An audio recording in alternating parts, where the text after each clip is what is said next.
Video start करने से पहले मेरी आपसे रिक्वेस्ट है कि चैनल को मस्त सब्सक्राइब करें, क्योंकि ये आपकी तरफ से हमारे लिए एक रिवॉर्ड होता है कि आपको हमारा दिया हुआ लेक्चर बहुत अच्छे से समझ आ गया है।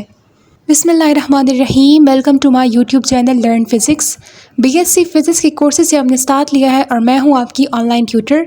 न्यूक्लियर फिज़िक्स में आज का जो हमारा टॉपिक है वो है सिंक्रोसाइक्लोट्रॉन। तो स्टूडेंट्स, सिंक्रोसाइक्लोट्रॉन को स्टार्ट करने से पहले आपको साइक्लोट्रॉन का टॉपिक बिल्कुल क्लियर होना चाहिए। अगर आपने वो वीडियो नहीं देखी तो सबसे पहले आप मेरे चैनल में जाके साइक्लोट्रॉन का टॉपिक क्लियर करवा के आ जाए, उसके बाद आप ये भी लेक्चर देखें। साइक्लोट्रॉन में हमने पढ़ा था कि ये एक चार्ज पार्टिकल एक्सेलरेटर है जो कि पॉजिटिवली चार्ज पार्टिकल्स को एक्सेलरेट करके देता है। मोर ओवर हमने कहा था कि ये पॉजिटिवली चार्ज पार्टिकल्स को ही एक्सेलरेट करके देता है। अगली चीज़ जो हमने पढ़ी थी वो ये थी, जो एक लिमिटेशन थी वो ये थी कि जैसे जैसे वोल्टेज के इंक्रीज़ होने के साथ साथ जो चार्ज पार्टिकल है वो एक्सेलरेट हो जाना शुरू हो जाता है, वैसे वैसे उसका मास भी इंक्रीज़ हो जाना शुरू हो जाता है। इस इफ़ेक्ट को कि इंक्रीज़ इन द एक्सेलरेशन के साथ साथ इंक्रीज़ इन द मास भी हो जाए, इसको हम रिलेटिविस्टिक इफ़ेक्ट कहते हैं। इस रिलेटिविस्टिक इफ़ेक्ट की वजह से जो फ्रीक्वेंसी ऑफ रोटेशन है वो डिक्रीज़ हो जाती है, यानी पार्टिकल जो है वो कम फ्रीक्वेंसी के साथ इन द सर्कुलर मोशन रोटेट करना शुरू कर देता है। इन सब इफ़ेक्ट्स की वजह से होता ये है कि जो एक्चुअल वोल्टेज जो कि हम सप्लाई कर रहे हैं और जो वोल्टेज होती है उस आयन की, उस चार्ज पार्टिकल की, उन दोनों के दरमियान डिफरेंस हो जाता है। जो वोल्टेज ऑफ द आयन होती है वो पीछे रह जाती है voltage of the power supply या फिर वोल्टेज ऑफ द बैटरी के। तो अब उस इफ़ेक्ट को, इस लिमिटेशन को ख़त्म करने के लिए, यानी दोनों की वोल्टेज को सेम रखने के लिए एक नई डिवाइस आती है जिसको हम सिंक्रोसाइक्लोट्रॉन कहते हैं। इसको आप फ्रीक्वेंसी मॉड्यूलेटेड साइक्लोट्रॉन भी कहते हैं, जो कि साइक्लोट्रॉन के रिलेटिविस्टिक इफ़ेक्ट को ओवरकम कर देता है। यानी यहाँ पे जो है रिलेटिविस्टिक इफ़ेक्ट ख़त्म हो जाता है और जो वोल्टेज ऑफ पावर सप्लाई होता है और जो वोल्टेज ऑफ चार्ज पार्टिकल होता है वो दोनों क्या हो जाते हैं, सिंक्रोनस यानी सिमिलर हो जाते हैं। अब जाते हैं थ्योरी की तरफ कि अगर एग्जाम में आपके पास ये क्वेश्चन आता है तो आपने कहाँ से स्टार्ट लेना है और कहाँ तक एंड करना है। एग्जाम में अगर आपसे ये क्वेश्चन पूछा जाए तो सबसे पहले आपने अपने टॉपिक का स्टार्ट जो है वो इंट्रोडक्शंस लेना है, क्योंकि मैं चाहती हूँ कि आपके नोट्स इस तरह से इफ़ेक्टिव हो कि एग्जामिनर जो है वो आपके नोट्स को देखते ही आपको मार्क्स दे दे। इसलिए मैं आपके लिए नोट्स कुछ इस तरह बनाती हूँ जो कि जिसमें आपको कोई भी मुश्किल नहीं होगी याद करने में और कॉन्सेप्ट भी आपका बिल्कुल क्लियर हो जाएगा। तो एग्ज़ाम में जब ये क्वेश्चन आए तो आपने सबसे पहले अपने टॉपिक का आगाज़ जो है इंट्रोडक्शन से लेना है। इंट्रोडक्शन में लिखना क्या है वो देखते हैं। As we know that in cyclotron we can't accelerate charge particle at very high speed due to the relativistic effect. cyclotron में हम चार्ज पार्टिकल्स को हाई स्पीड पे एक्सेलरेट नहीं कर सकते, क्योंकि जैसे जैसे स्पीड इंक्रीज होगी वैसे वैसे आयन जो है वो एक्सेलरेट होगा। जब वो एक्सेलरेट होगा तो उसका मास इंक्रीज होगा, जब उसका मास इंक्रीज होगा तो उसकी फ्रीक्वेंसी ऑफ रोटेशन डिक्रीज हो जाएगी, जिसकी वजह से वोल्टेज ऑफ द आयन या फिर charge particle end voltage of the power supply के दरमियान डिफरेंस आ जाएगा। That is increase in the mass. It happens because with increase in the mass, frequency of the ion's rotation decreases and lags behind the frequency of the applied voltage or electric field. और ये किसकी वजह से होता है कि जब मास में इंक्रीज हो जाए तो frequency of the ions rotation क्या हो जाती है, वो डिक्रीज हो जाती है, जिसकी वजह से वो पीछे रह जाते हैं अप्लाइड वोल्टेज या फिर इलेक्ट्रिक फील्ड की फ्रीक्वेंसी से। तो ये आपने इंट्रोडक्शन में लिख कर आना है अपने टॉपिक के। अब जाते हैं प्रिंसिपल ऑफ सिंक्रोसाइक्लोट्रॉन की, आखिर किस प्रिंसिपल पे वर्क करता है। तो स्टूडेंट्स, एक सिंपल सा फंडा है प्रिंसिपल का सिंक्रोसाइक्लोट्रॉन के, और वो फंडा ये है कि पॉजिटिव आयन होता है जिसको हम एक्सेलरेट कर देते हैं। वो एक्सेलरेशन इलेक्ट्रिक फील्ड की वजह से होती है। जब वो पार्टिकल एक्सेलरेट हो जाएगा तो वो मैग्नेटिक फील्ड की वजह से सर्कुलर मोशन स्टार्ट कर देगा। अब इसकी स्पीड भी हाई होगी, इसकी एनर्जी भी हाई होगी। अब अगर स्पीड भी हाई है, एनर्जी भी हाई है, तो हमने साइक्लोट्रॉन में ही पढ़ा है कि अगर स्पीड हाई है तो वो it will lags behind the frequency of applied voltage, यानी वो अप्लाइड वोल्टेज की फ्रीक्वेंसी से पीछे रह जाएगा, क्योंकि उसकी अपनी फ्रीक्वेंसी ऑफ रोटेशन डिक्रीज हो जाएगी। तो हम करते क्या है सिंक्रोसाइक्लोट्रॉन में, हम ये कर देते हैं कि हम फ्रीक्वेंसी ऑफ अप्लाइड वोल्टेज को ही कम कम कर देते हैं। तो इसकी वजह से अगर पार्टिकल की रोटेशन कम भी होती है वो फिर भी सिंक्रोनस होगा अप्लाइड वोल्टेज की फ्रीक्वेंसी के, सिंक्रोनस यानी सिमिलर होगा अप्लाइड वोल्टेज की फ्रीक्वेंसी के, क्योंकि हम frequency of the applied voltage को ही क्या कर देंगे, कम कर देंगे। अब थ्योरी से देखते हैं कि थ्योरी क्या कहती है आपको।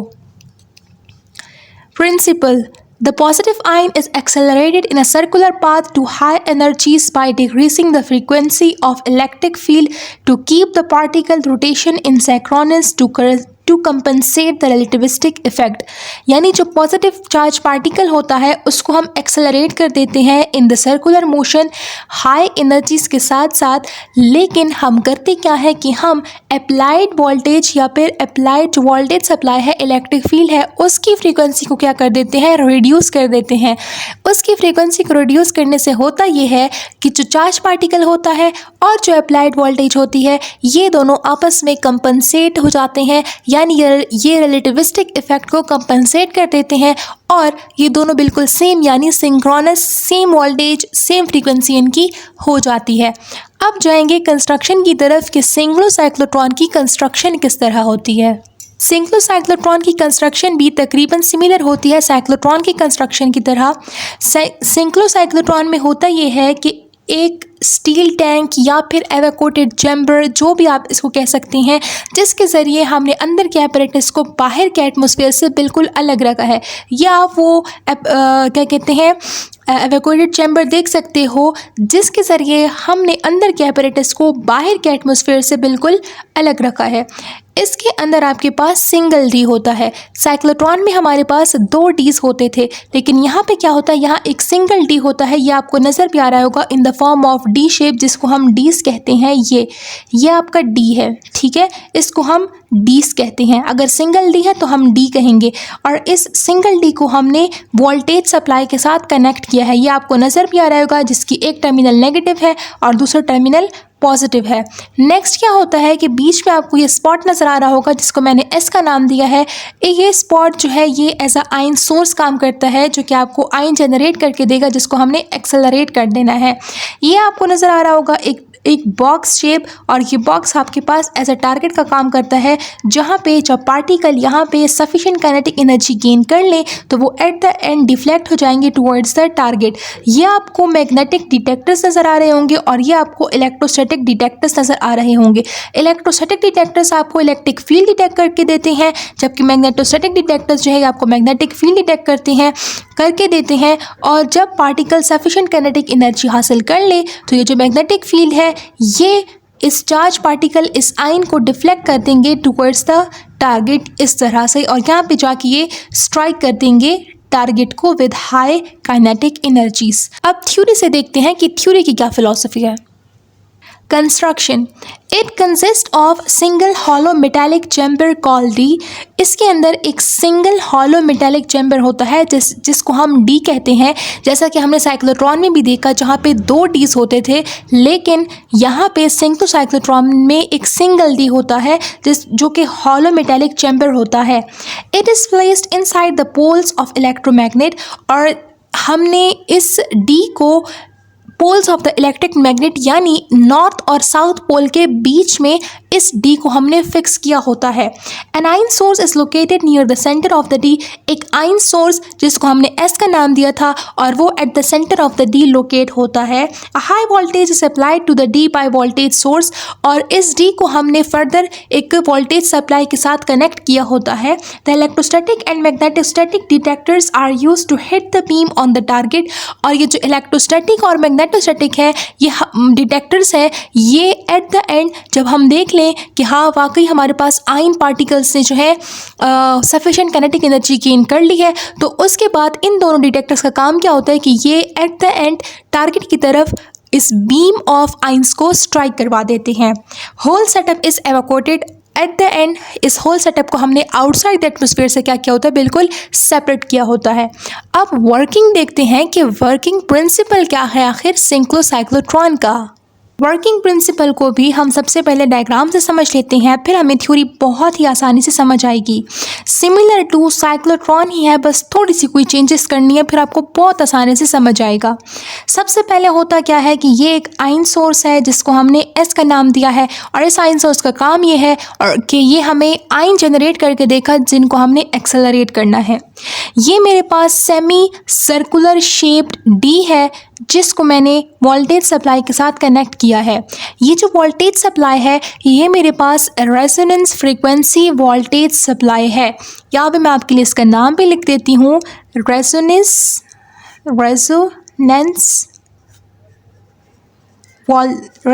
फ्रीक्वेंसी वोल्टेज सप्लाई, या फिर आप इसको RF भी सिंपली कह सकते हैं।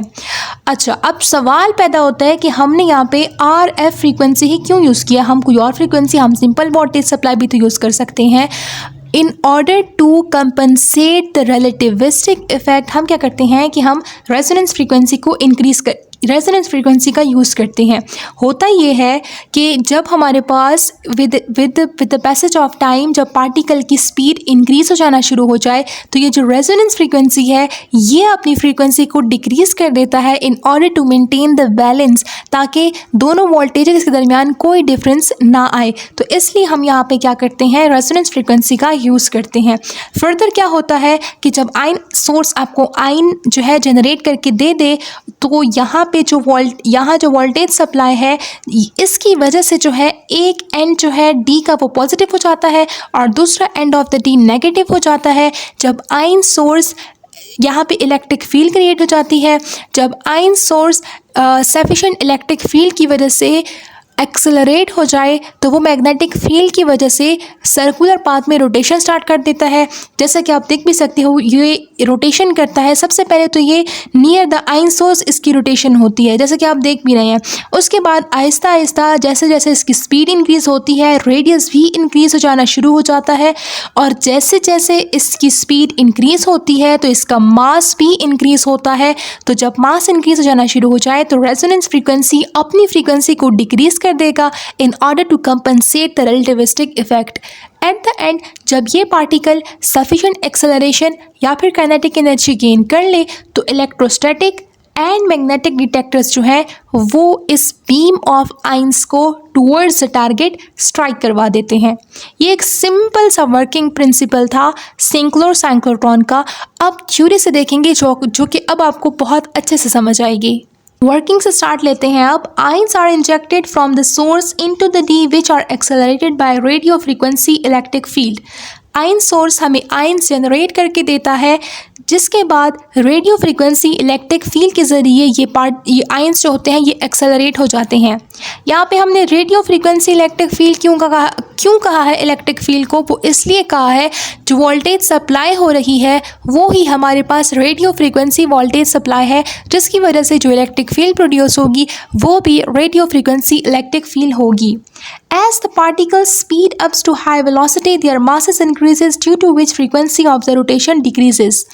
अब होता क्या है कि जैसे जैसे स्पीड इंक्रीज वेलोसिटी या फिर स्पीड इंक्रीज होती है पार्टिकल की या फिर आयन की, वैसे वैसे उसका मास भी इंक्रीज हो जाना शुरू हो जाता है। जब उसका मास इंक्रीज हो जाना शुरू हो जाता है तो फ्रीक्वेंसी ऑफ रोटेशन क्या हो जाती है, वो डिक्रीज हो जाती है। अब इस रिलेटिविस्टिक इफेक्ट को ख़त्म करने के लिए हम क्या करते हैं, the frequency of RF decreases also to maintain the resonance with rotation frequency। तो होता क्या है कि जो रेजोनेंस फ्रीक्वेंसी वोल्टेज सप्लाई होता है ये भी अपनी फ्रीक्वेंसी को कम कर देता है ताकि ये बिल्कुल सिमिलर हो जाए with the frequency of rotation के साथ। With increase in the speed the magnetic field also varies to keep in the circular path. Speed के बढ़ने के साथ साथ मैग्नेटिक फील्ड में भी चेंजेस आते हैं ताकि वो इस पार्टिकल को सर्कुलर मोशन में ही रोटेट करवाएं। After making about 50,000 revolutions, the ions are extracted with the help of deflectors and hit on the target, which produce spallation।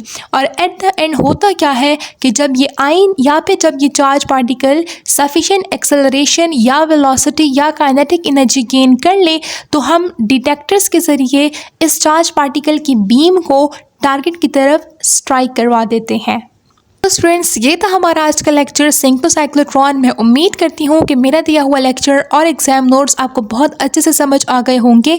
Channel को मस्त सब्सक्राइब करें और बेल आइकन को मस्त प्रेस करें ताकि आप मेरी हर नई आने वाली वीडियो से नोटिफाई रह सकें।